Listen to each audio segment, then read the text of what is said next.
எப்படியோ இந்த மாதம் பூரா செலவு பண்ணாமல் ஒரு 2000 ரூபாய் மிச்சப்படுத்திட்டோம். இதே மாதிரி இந்த மாதமும் செலவு பண்ணாமல் பணம் மிச்சப்படுத்தணும் நல்லா தானே இருக்கும். இந்த மாதம் யார் அரிச்சிக்கிறாங்கன்னு பார்ப்போம்.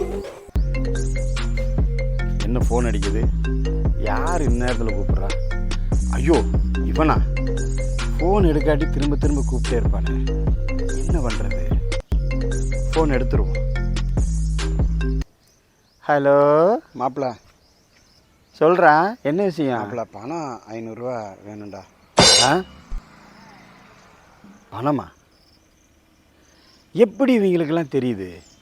நம்ம காசு வச்சுருந்தா இவங்க எப்படி கண்டுபிடிக்கிறானுங்க?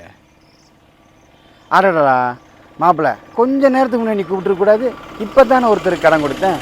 பல பேர்கிட்ட இருக்கிற இந்த குறையை எடுத்து சொல்கிறது தான் இந்த எபிசோடுடைய நோக்கம். தொடர்ந்து வாட்ச் பண்ணுங்க. தேங்க்யூ.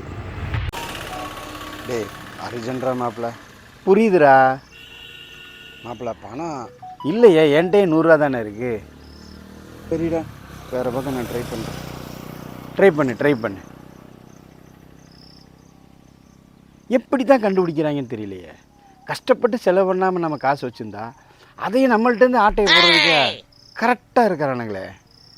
ரொம்ப கேர்ஃபுல்லாக இருக்கணும்.